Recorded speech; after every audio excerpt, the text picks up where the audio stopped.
Welcome, everybody.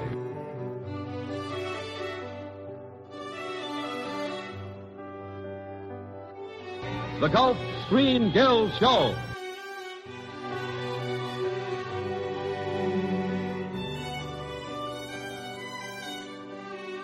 With Loretta Young, Fred Astaire, Herbert Marshall, Franklin Pangborn.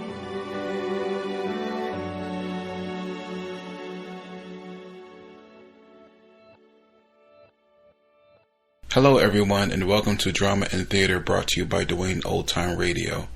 Before we get to today's drama, if you enjoy what I'm doing, let me ask you to subscribe to my channel. Subscribing is 100% free, and you will receive notifications on new posts. Lastly, if you have a moment, write a short 1 or 2 sentence review or give a rating on your preferred podcast service. A positive review or rating would help me out a lot. And now, on to the show. Oh yeah, and thanks for your support. I really do appreciate it. Hope you enjoy. This week, we are going to listen to a drama from the Screen Guild Theater. The episode is titled Miss Brown of Worcester. This episode aired January 15th, 1939.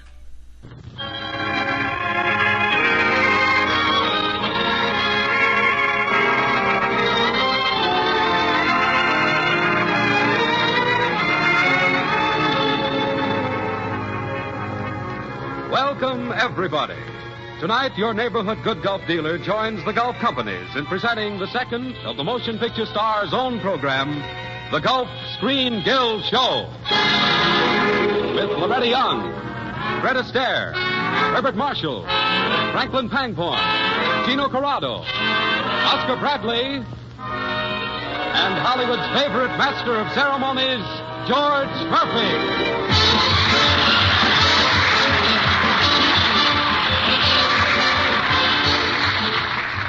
Good evening, ladies and gentlemen, and welcome to the second Screen Guild Show, Hollywood's own program, written, directed, and acted by the greatest names in the motion picture industry, for the benefit of the Motion Picture Relief Fund. Last week it was a review. Next week it's a dramatic show starring Betty Davis, Robert Montgomery, Basil Rathbun, supported by Louise Beavers. Each week we bring you a different type show with a different cast of stars. Tonight it's a musical comedy, Miss Brown of Worcester, directed by Ernst Lubitsch and written by Dwight Taylor and Arthur Sheikman, under the musical direction of Oscar Bradley. Ready, Oscar? Lights. Music. Curtain.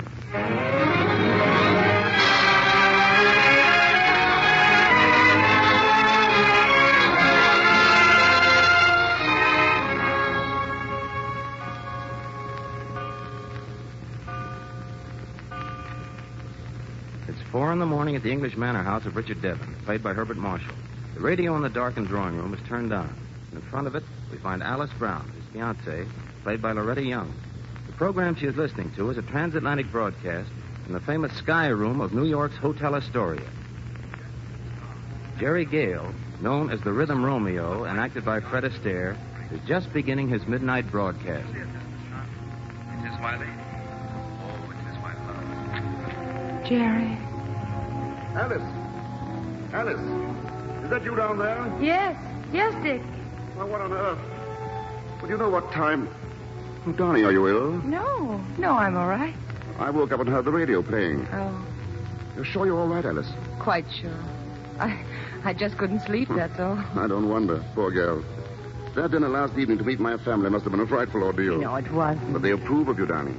Dick, I want to ask you something. Yeah? Here, let me put the shawl around you. This place is a refrigerator. You have a red nose for our engagement party. Dick, would you say a girl was, immoral to be in love with 2 men? Oh, depends on the girl. Who is this unfortunate female? It's I. Oh, well, in that case... Huh? What did you say? I said I'm the girl, Dick. Oh, now, wait a minute, Alice. I suppose I should have told you before I left New York. Well, it might have been a little less of a shock. After all, a man doesn't expect his fiancée. Would it be a breach of etiquette to ask the name of my rival? Jerry Gale. Jerry Gale, the American orchestra, the Rhythm Romeo. Oh, now, look here, Alice. I know, it's mad and crazy. But he's a public figure of speech. Every woman in America. Look, Dick, there are 2 me's. The sensible, sober, down-to-the-ground me. quite in love with you. Then there's the other we'll call the foolish romantic me, in love with Jerry Gale. Oh, no, you're ribbing me. Oh, aren't you? He was the leader of a little band at our college prom 4 years ago. He played the trumpet. Oh, but he was much better on the harmonica. Harmonica? Uh-huh. Oh, this is becoming more and more fantastic, Alice. How long did you know him? A weekend? Only a weekend? Yes. And I never saw him again.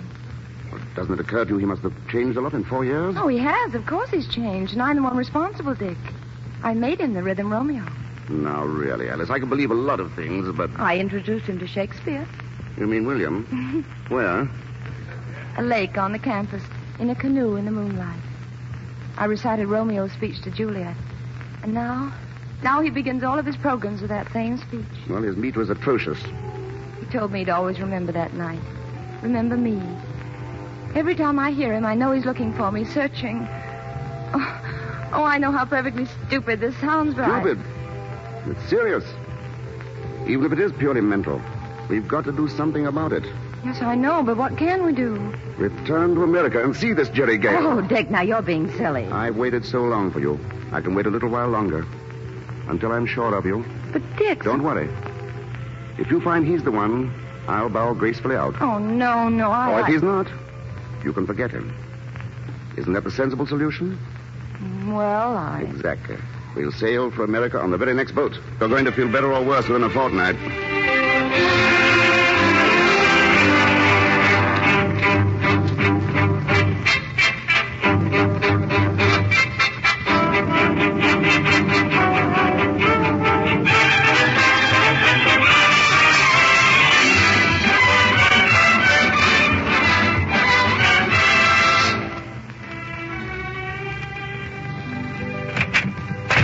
Mr. Lester, the band. She has played 3 numbers. Where is Jerry Gale? I am Jerry Gale's manager, not his nursemaid. I'm manager of the Astaire Sky Room. And Jerry Gale comes on time or I'll make you lots of trouble. 30 musicians, 2 arrangers, 3 trunks of music, a harp, and Jerry Gale to look after. And you think that you can make me trouble? Ha ha! Ha ha! Right back. I go, but I tell you, he roams at 10 o'clock or he roams. You think I could take him out of a hat?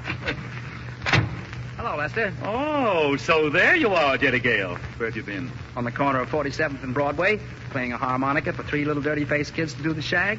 Any objections? If the management ever hears of this... We made 40 cents before we got chased by the cops. Not bad, huh? You'll ruin everything that I built for you.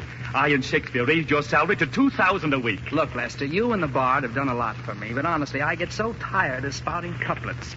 Maybe you're satisfied with this Rhythm Romeo you've created, but I've got to live with him, and I don't like him. Oh, stop that. Stop that. A 30-piece orchestra with a concertmaster who plays a genuine Stradivarius, and you play a mouth organ. Don't do that. Why don't you take up something classical, like the harp? You can't play a harp in the bathtub. Will you please give me that crazy gimmick? Oh, don't put it in your tailcoat. You'll bulge in the wrong places. Look, Lester. Look, you read my mail, you write my lines, you make my dates, and you break them. In short, you pull the strings and I dance. Please, will you stop? Romeo wasn't a hoofer. Yes, and this hoofer isn't a Romeo. There, now there's the signal. Now here's your baton. Now don't forget, when you step off the bandstand after your number, you're still Romeo. Greet the girls with, I am too bold, 'tis not to me she speaks. Romeo and Juliet, Act 1, Scene 2. And what do you say when I get cornered with some fair jitterbug? Why, I interrupt and say your sponsor wants to speak to you. All right. I go and it is done. The bell invites. What? Macbeth, Act 2, Scene 1.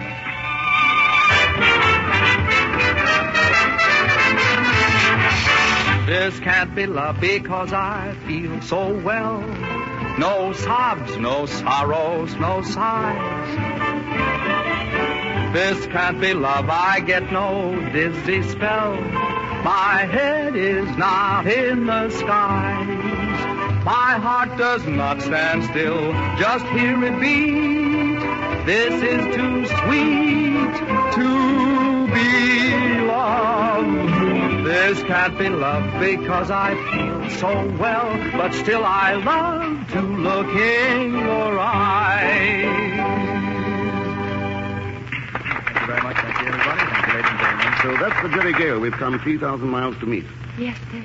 Looks quite a decent chap, Alice. He's just as I remembered him. I'll see if Mr. Gale will join us. Oh, look, Dick, he's seen me. He's coming over.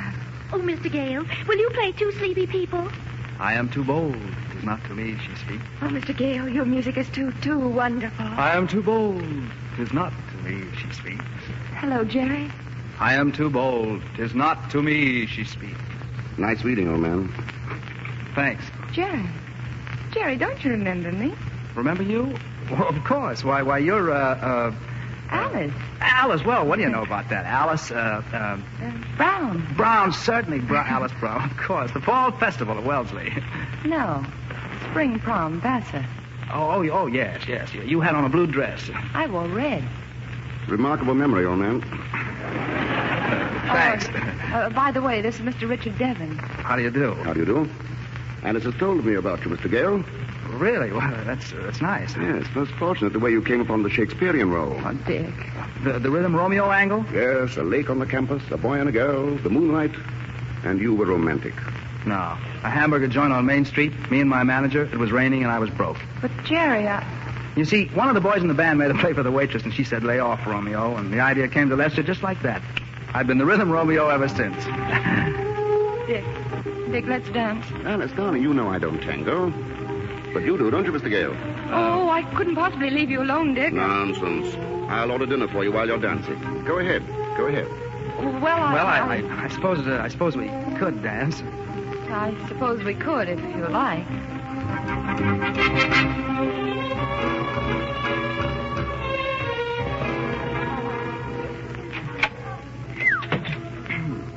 This balcony is a lot better. Is that line inspired by Mr. Lester, too? You know, I'm afraid you've got me all wrong, and I don't blame you. No? I got off on the wrong foot, and I can't seem to get back in step again. Well, why bother? Well, because I do remember you. Oh, not your name or the school, maybe, or the color of your dress, but I remember you and everything that happened that weekend. Really? Mm-hmm. You don't believe me? No. All right. Didn't you find my harmonica, and didn't I have to go to the sorority house to claim it? And didn't you make me play it to prove it was mine? Yes, and then you dated me for the next night. Sure. That was why I stayed over. You called for me in the town's only taxi. It was payday. Yes, but we walked down to the lake. And paid $1 for a red canoe. It was blue? It was swell. There was a full moon. 2 of them. One upstairs and one down on the lake. Yeah. And you sang a funny little song, do you remember? There ought to be a moonlight saving time, so I could love that gal of mine. And you recited... What light from yonder window breaks? It is the east. And Juliet is the sun. That's it. That must have been why I took Lester's suggestion. I was remembering you and the way you read those lines. And when we reached the shore, you said, beautiful. I didn't mean Shakespeare. And you kissed me. Yes. Yes, I... Darling.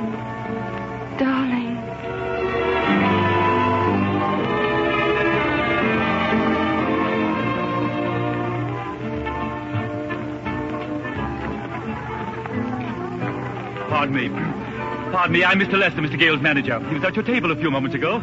I wonder if you could tell me where he... Certainly, yes. He just stepped out on the balcony with my fiancée. Oh, thank you. On the balcony? With your fiancée? Oh, my heavens!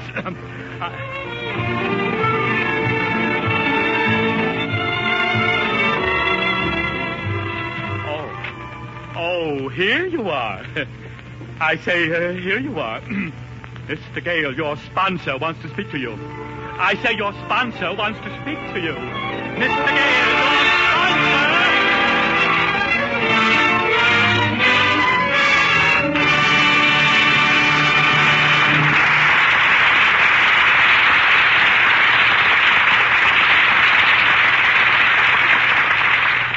You have just heard Act One of Miss Brown of Worcester with Fred Astaire, Herbert Marshall, Franklin Pangborn, Loretta Young, and Gino Colotto. Now, before we bring you Act Two, we'll have just a few words from John Conte.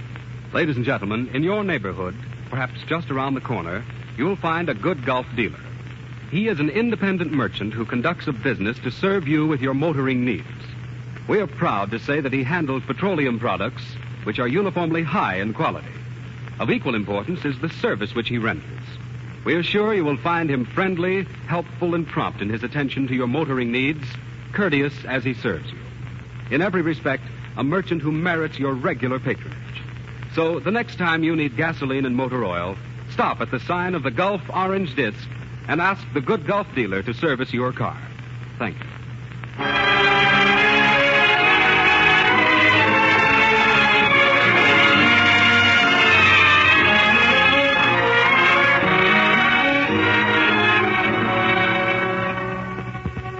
The curtain is about to rise on the second act of our musical comedy, Miss Brown of Worcester.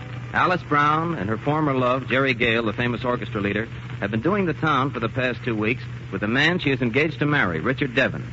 Devon has been learning that even in America, 3 is a crowd. Lights, music, curtain.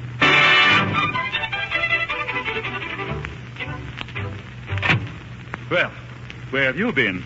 Out, Lester. Out with whom, may I ask, Mr. Gale? The girl I'm in love with. You're not serious. Why, you can't do this to me. Oh, yes, I can. You can't be in love with one girl. You've got to be in love with all of them. Your sponsor expects it. Now, look. I got along all right when I wasn't the Rhythm Romeo. When I didn't know what a sponsor was. Yes, and I had a darn sight better time. You're comparing hamburgers to caviar. I like hamburgers. What's the name of this siren? Alice Brown. And she's not a siren, Lester. She's in love with me, not the Rhythm Romeo. You are the Rhythm Romeo. Yes, but she isn't in love with him. She's in love with the fellow I was 4 years ago. He was a halfway decent chap. He didn't spout Shakespeare, and he wouldn't steal another fellow's girl. You mean there's another man in love with her? Yeah, a grand fellow, too. Look, Lester, I'm in a spot. What can I do? Well, you certainly can't marry the girl. No, you're right, Lester. I can't marry her. Now you're talking sense. No woman could be happy married to me with the postman dumping 1,000 phony love letters on our breakfast table every morning. Watching me look foolish while fans ask for autographs, grab my hat, tear off my tie for a souvenir. Mrs. Rhythm Romeo. Why, Alice couldn't stand that for a month. That's right. That's right, Mr. Gale. That's perfectly right. I've got to show her that Devon's the man for her now, but I don't know how. Well, you just leave everything to me, Mr. Gale. I'll think of something. A Lester never fails.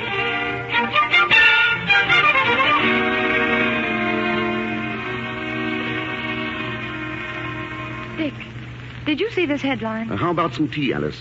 Army mobilizes on Czechoslovakian border. Lemon or milk, darling? Lemon, dear. London building bomb-proof shelters. You'll never guess what I discovered these crumpets. Britain debates mobilizing navy. Imagine selling crumpets at a chemist shop. You know, Dick, this really looks serious. Not the crumpet situation? No, silly. There's trouble in Europe. Oh, time enough to worry when it comes to a head. Marmalade or gooseberry jam? Marmalade, please. Oh, gosh, I'm glad we're in America and out of it. Well, if they have to roll up their sleeves and go to it, I'm still a captain in the Naval Reserve. You? Dick, do you mean that... Anything's apt to happen these days. But look, you didn't come to tea to discuss the European situation. What's really troubling you? Come on, out with it. Dick? Yes?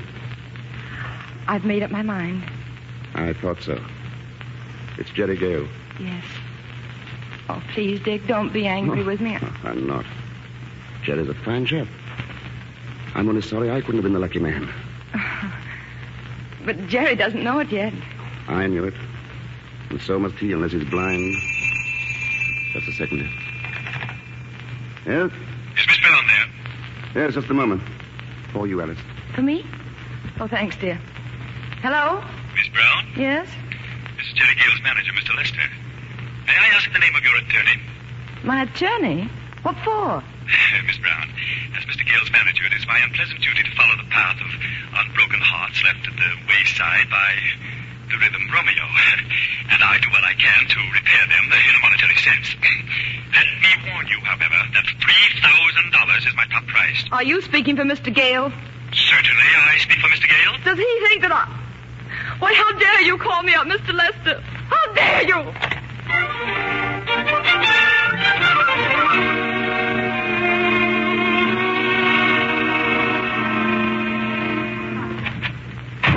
Where's Gale? Rehearsing his orchestra. Oh, he'll be through in a moment. Sit down. Have a cigarette? A drink? No, I don't want to drink and I don't want to smoke. I want to see that bounder Gale. Let go my coat. No use getting excited. Let me go. Well, Dick? Mr. Bounder, I mean Mr. Gale, oh, for heaven's sake, do something. Dick, what's the trouble? I came for the $3,000. What $3,000? The $3,000. Did you sell me something? Do you pay off by check or does your Mr. Lester keep the cash on hand? Look, Dick, what's it all about? Mr. Gale, I can explain. Explain? Better talk fast, Lester. You better talk fast and well. Well, after our little talk this morning... Oh, so you and Gale did have a talk. Well, sort of a talk. Oh, but Romeo, Jerry, I mean, Mr. Gale, he doesn't know my talk. Lester, calm yourself. Who's calm? Nothing's the matter with me. I'm perfectly excited. You told me yourself that you shouldn't marry Miss Brown, so I only pretended to offer a settlement on the phone. I only... A settlement? Why, you wart. You pygmy. You smidge. Oh! I'm beginning to get things straight. Look here, Jerry. Why shouldn't you marry Alice? Oh, because you can give her a sane, decent life, and I can't, Dick. Because I'm a streamlined Shakespearean phony. Alice doesn't think so. After all, she's the one to make the final decision. It won't be hard for her to choose now. There's no explanation I can make she'll ever believe. I wouldn't worry, Jerry. A woman will go any place, do anything, and believe anything when she's in love. You'll see at the Sky Room tonight.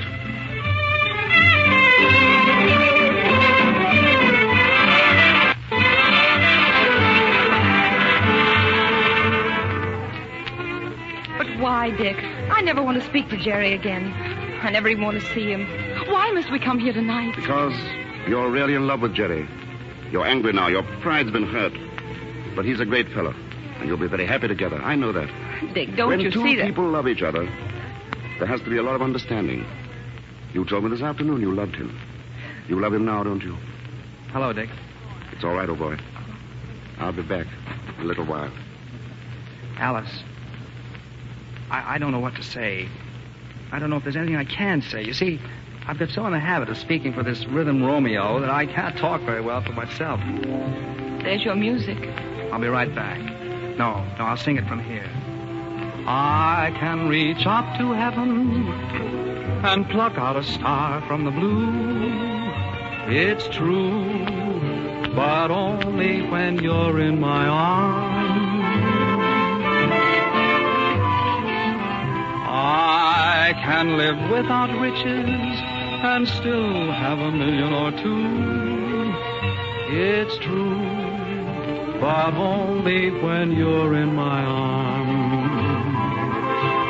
Though I'm ambitious, my wishes have always been simple and few. Give me the moonlight, the music, and sweetheart, an armful of you. I can see myself doing the things that I never could do. It's true, but only when you're in my arms. Do you believe me, Alice? Yes, Jerry, I believe you. I guess I never really doubted you. I wonder if that blue canoe is still on that lake where we left it. Oh, we could go and find out. Well, looks as though I'd walked in on cue, just in time to offer my blessing and to say goodbye. Goodbye? It seems that little trouble in Europe we talked about has come to a head. The Admiralty has ordered mobilization of the fleet. I'm sailing on the Queen Mary at midnight. So sailing? In an hour? Is it war? Lord only knows. Anyway, I'm off. I've just time to drink to your happiness, pack my bags, and make the boat. It's plain water, so I'll make it a plain toast. Here's to Shakespeare, 1938 version. Romeo gets girl. Goodbye, Alice. Luck, Jerry. God bless. Dick! Gee, what a swell fellow. He gets his orders and goes. Sure. And no sea and submarines. With a man like that on your side, you can't lose. England can't. But we can, Jerry. We may never see him again. Well, what can we do? Well, I know what we ought to do. So do I. Jerry, I've got to go after him. Bye, Alice. Goodbye. And, Jerry, I think you're swell. I like you, too. Toasting Miss Brown of Worcester.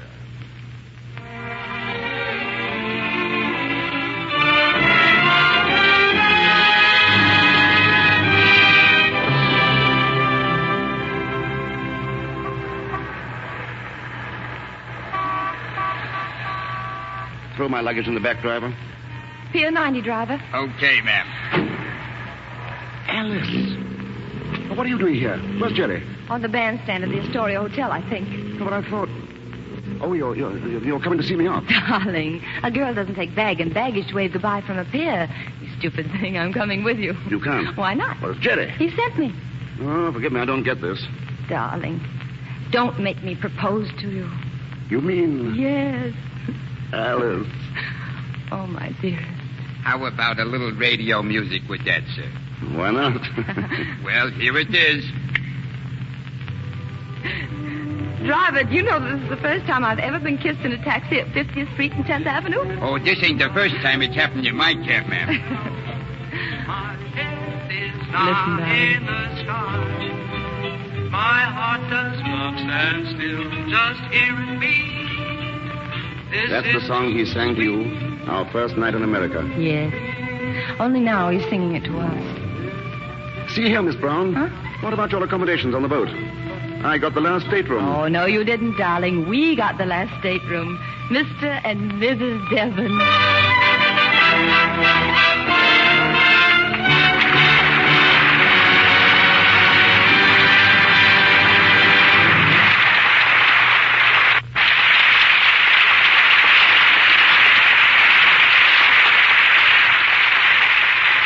In just a moment, Loretta Young, Freddie Astaire, and Bart Marshall will return as themselves. But while they are stepping out of character, here's that stout fella, John Conte. Tonight, ladies and gentlemen, I'd like to say just a few words on behalf of all of us here in the studio. As you all know, the amount paid by the Gulf people for talent on this program is being placed in a special fund. A fund to build a home to care for the aged and indigent people from all branches of the film industry. We're all of us proud to be associated with such a worthwhile project and with this new kind of radio entertainment. We hope you'll enjoy it and that you'll tune in every Sunday at this same time for the Gulf Screen Guild Show, brought to you with the best wishes of your neighborhood good Gulf dealers.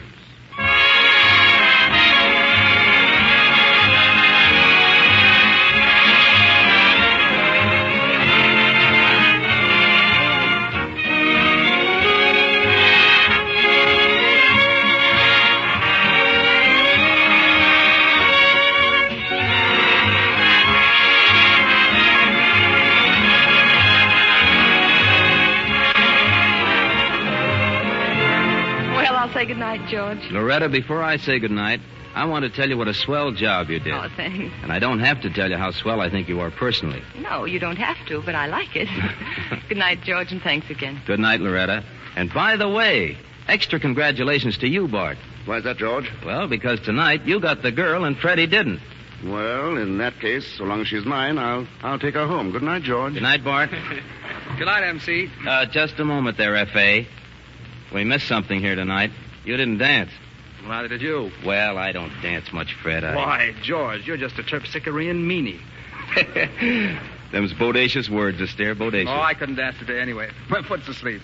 It's been that way all through the program. Oh, well, I know how to fix that. It's simple. All you have to do is stamp it. Look. Like this? That's it.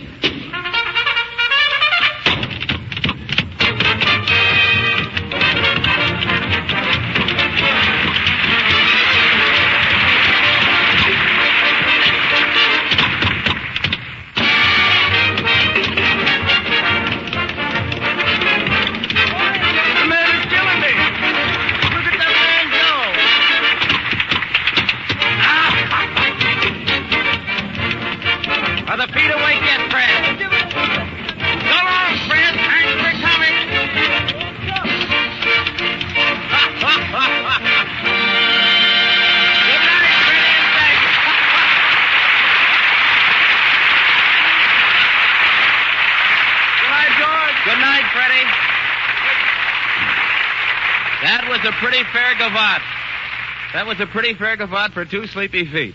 I'd like to thank Franklin Pangborn and Gino Colotto for being with us tonight for a swell performance. Well, folks, that winds up another Screen Guild show. We hope that you enjoyed it. We'll tune in again next week to hear Betty Davis, Robert Montgomery, Basil Rathbun, and Louise Beavers in an original drama, Can We Forget, directed by Frank Capra and written by Mary McCall. Tonight's Screen Guild show was directed by Ernst Lubitsch, written by Dwight Taylor and Arthur Sheikman. This is George Murphy saying thank you for the motion picture industry, and good night.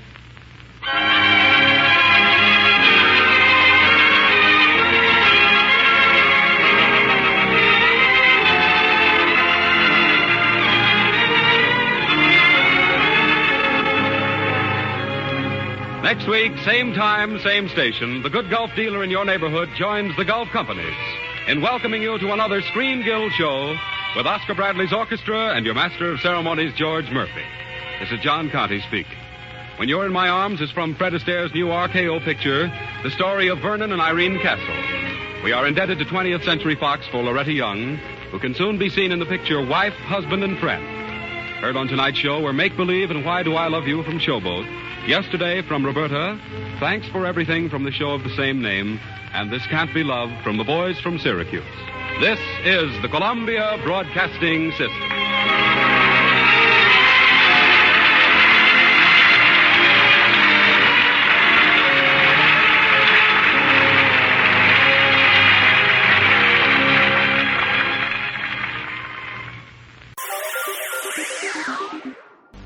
Thank you for listening, and I hope you enjoyed.